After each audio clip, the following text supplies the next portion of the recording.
Today I'm going to be making a bastile soap. This bastile soap uses olive oil, coconut oil, and a mango oil. And I'm hoping that it's going to be a little bit firmer than the Castile soap that I did last week, because that Castile soap is still super soft on my shelf, and it's been like a week and a half now, and it's just not really thickening up at all. So hoping this is not going to take quite so long. And the technique that I'm going to use, the decorative technique, is I'm going to actually swirl 3 colors together in the mold. So this is step 2, a beautiful soap with swirls.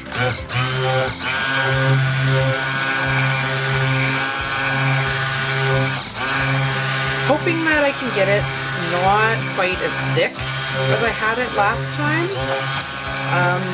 It was just a little bit thick for my swirls to work out the way I wanted them to, and that was just kind of me not being super confident on the emulsification.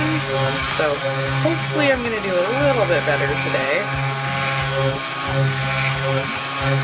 The Castile soaps can take a really long time to emulsify, and so I think I just had a hard time catching it.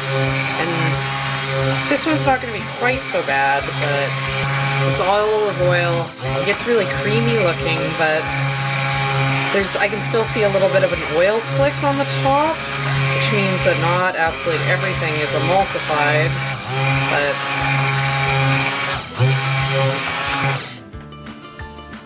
okay, I'm happy with that. Basically, the thinner the batter is, the kind of more delicate and swirled together these colors are going to look. So yeah, don't want to take it too far. Okay, so what I have for colors today is I have a rose clay and I have a bentonite clay. I'm just kind of making this like gray-green color, which, you know, because the olive oil was quite green, I'm hoping that this might end up being a little green. Yeah, and then I'm gonna color this batter here with some black. So I'm hoping that those colors will be kind of distinct enough from each other that it'll be punchy. But I'm also, like, I've been doing a lot of these like blacker, you know, slightly more manly colors, just because I do want to get Ian a little bit on board with this soap thing. So I figure the more manly this ends up being, the better. Okay, and then the scent that I'm doing is I'm doing orange again, and then I also want to give it some accent scents with a pine and a cinnamon. Just so the orange, you're supposed to, apparently, if you want to use orange essential oil in cold processed soap, you're supposed to use like a 10-fold, so that means it's like concentrated over and over and over again. And I didn't get that, which explains why my orange essential oil was so affordable. But because of that, it pretty much just disappears out of the soap. So this time I'm using a lot more of it than I used last time. And I've also heard the reason why I'm doing the 2 clays is people say that if you use clays along with the oils, it makes it so that they kind of stick in the clay a little bit, and then they stick around a little bit better. So hoping that there's some truth to that, and by having the orange oil in with these clay mixed colors, it's going to give it, you know, a little bit of staying power. But I have started using my first pink soap that I did, and that one I did scent with the orange. And even though you can't smell the orange, I don't really like the smell of natural soap. I find it smells really sour, like it reacts with my skin. And even though there is no scent from the orange, it has kind of lingered a little bit of the sweetness that is in the orange, and that makes it so that it doesn't get that sour smell. Probably should be using my spoon for this. Okay, there we go. And then into this, so these two I had orange oil that I pre-mixed in with the clays, because last time I had such an issue getting the clay to stir in. So I figured if I pre-dilute, like liquefied the clay with the orange oil, that would help me out. And then this one I'm going to put the cinnamon and the pine. So the layers are going to be scented differently, but you know, when it all blends together, it's going to do its thing.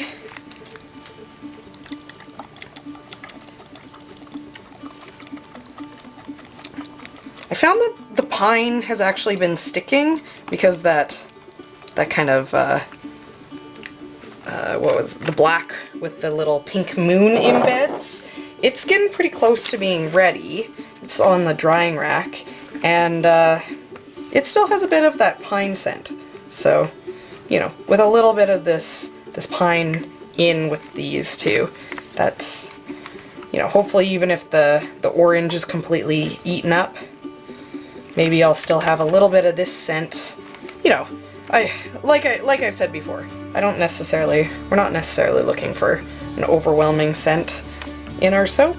So, but that's what hot process soap's for, when you can put the essential oils in at the end and it doesn't quite eat them up in the same way that these cold process ones do, because basically the essential oils are getting used up, basically getting saponified with the lye, and it's just zapping any power that's in the soap, and then it just kind of dries out as it sits on the shelf.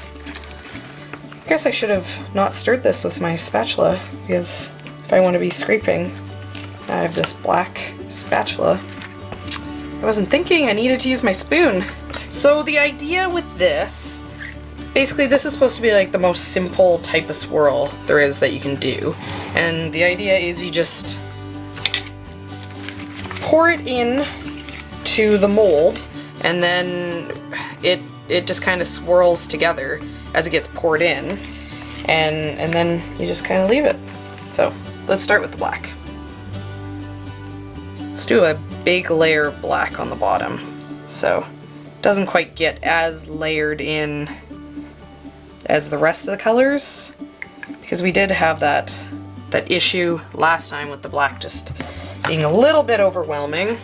And like I said, you know, I am kind of into this being a manly soap and being quite black, especially on this one. You know, the last one I was trying to kind of make something a little bit more for Leah, but so I'm not opposed to this looking quite black. Okay, so what I'm gonna try to do here is I'm gonna try to pour some lines just on the one side, and then I'm gonna take this pink and I'm gonna try to pour it down the other side.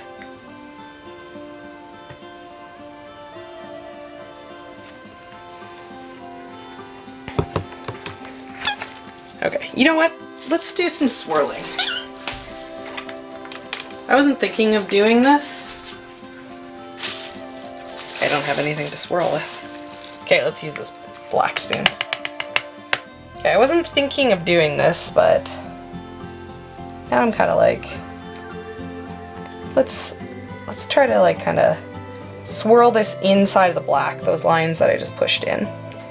And then we'll have like another layer on top. So I'm just kind of pushing the spoon and turning it. I hope that what I'm doing is I'm pushing some of the colors to opposite sides of the mold. So I poured like the bentonite clay line, and I poured the rose clay line, and I'm hoping that I'm kind of like pushing it over and kind of mixing the two together so it's not two distinct colors. Okay, so I just did that. So I thought that these would actually be thicker than they are at this point, which means I succeeded because my goal was to get them less thick. Okay, I don't need this yet. But now I'm kind of like, oh, maybe I want them thicker to keep this kind of separate. But what I'm gonna try to do here is, using the back of my spoon, I'm gonna try to get this kind of onto the surface. Okay. And then let's do that again with the pink.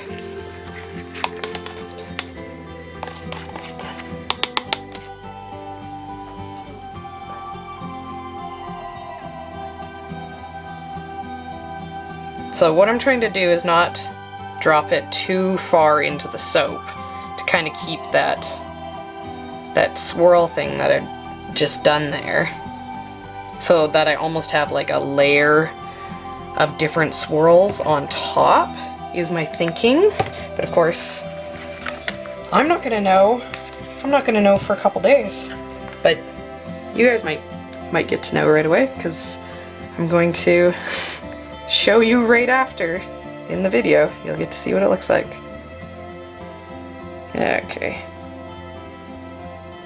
So I'm just pouring this down the middle.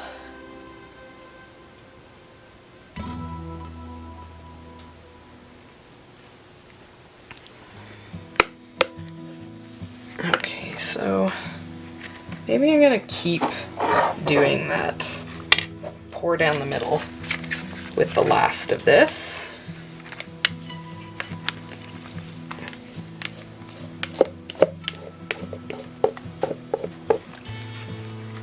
Another technique that I've seen done is that you make almost like tiger stripes by always pouring gently like against the side, and they all kind of, the layers just kind of build up and push against each other. So we'll try to do some of that with these last top bits. I'll try to kind of gently put them on there. Okay. Oh, am I? Okay, let's stick with what I've been doing. Okay, so this one, yet again, I'm pouring it in the middle. And I still have more, but I'm gonna try to kind of swirl this pink and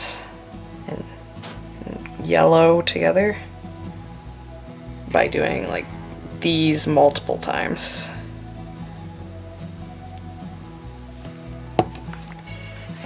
Huh. You know, it's fun to do this stuff, but then you have no idea what it's gonna look like.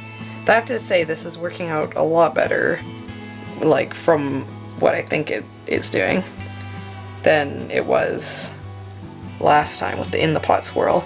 And I think maybe part of my issue with the in the pot swirl is when I went back and watched how other people do it, it seems like people are letting it thicken and then pouring it in and then actually giving it a stir in the pot.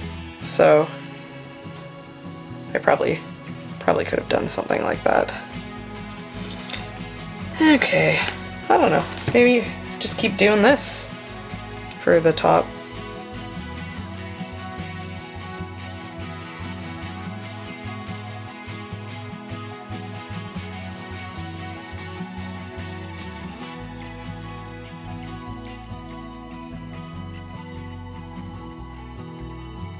Okay, I don't know, that looks pretty cool on the top. I like how the black has pretty much disappeared. It's just gotten pushed to the sides. So, you know, I'd like it if, like, what I'm thinking, what I'm guessing here is it's going to be like a layer of black on the bottom, and then it's going to be kind of like a muddied black, and then there's going to be like some dollops of these colors, and then it's going to be black up the sides, and then a curved U of these different layers of these colors. So that's my guess. So what I've been doing with the dishes is I have been leaving them pretty much until like this gets unmolded. And so, you know, like depending on some of the soaps, you know, like it can be a little while. Just because all this stuff is just purely for soap. So I find, like, you know, the last one I actually had left for like a week or something before I did the dishes, and it cleans up a lot easier when you go to clean it up. Like, to clean it up right now, just be a nightmare. It's just like pure oil.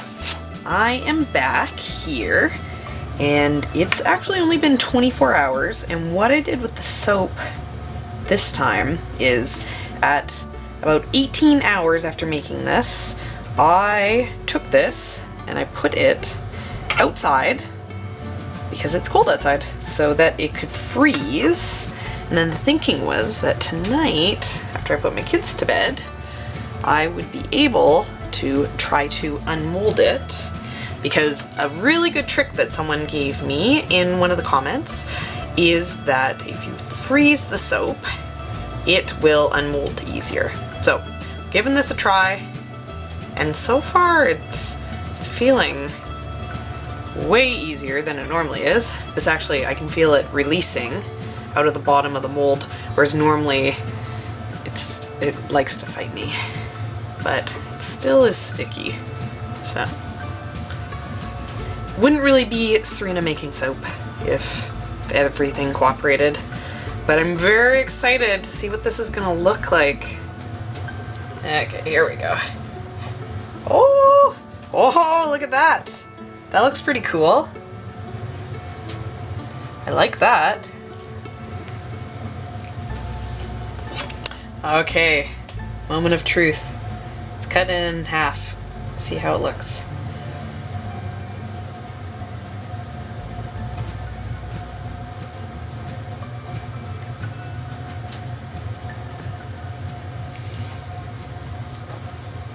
Okay, what's it gonna look like? Oh, look at that. That looks super awesome.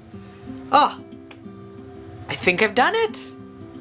I think I've achieved my goal way before I thought it would happen. I think I've officially made like super cool looking soap. I think I've done it. Ian will hear me say that and then think I shouldn't do any more. Okay, you guys, this soap is amazing. This looks so good. I'm so excited. We're going off tripod because this soap looks so awesome. How good does that look? Super happy. You can totally see that like my spoon swirl kind of like shifted it around, kind of gave a bit of a wave in there. You can see those lines that I originally put in. And then the way that I dropped it in, it dropped into the black, and then the tiger stripes at the top, and everything stayed nice and distinct. This makes me very happy. These look really cool. Look at that. Okay, let's cut this up and see how awesome these all look.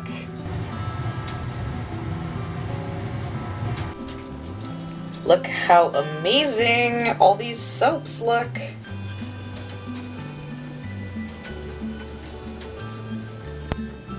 They all look different.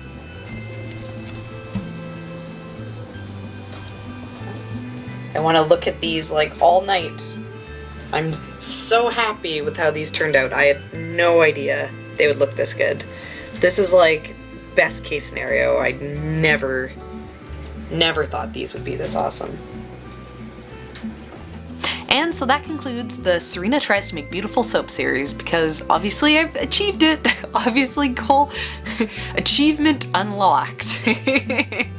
Just joking, I still have more soap I'm gonna make. But I am getting pretty close to where I was hoping to be. I'm super excited that that turned out not only how I wanted it to, but also, you know, like it doesn't look muddied, it came together the way that I wanted. As I was coming down here to cut the soap and trying to think of what it is that I learned in making this specific soap, I was surprised because I didn't really have too much more to say. I feel like obviously I'm still learning lots, but I don't have, you know, like 20 things that I learned this time. I feel like I did really good on getting the soap together. I didn't over mix it so that I wasn't able to do the swirls. And I felt confident while handling the batter. I felt confident while mixing all the colors and everything in. Cutting it, I did find out there is one thing that I definitely need to do. When I did this, I mixed the clays with the essential oils, so I actually had a liquid that I was then putting the soap batter in and then stirring that all together. But with the charcoal, I dumped it on top and then I stirred it in. And as I was cutting it, I was cutting through pockets of dry charcoal that hadn't been fully incorporated into the soap. So I feel like if I don't want to be using a hand blender like I was trying to avoid on that batch, it would be a good idea to mix it into something, into an oil or a water or something like what I did with the clays for the charcoal too. Another thing that I learned that I really wanted to talk to you guys about is the fact that I got a new lye container, because this one already is broken.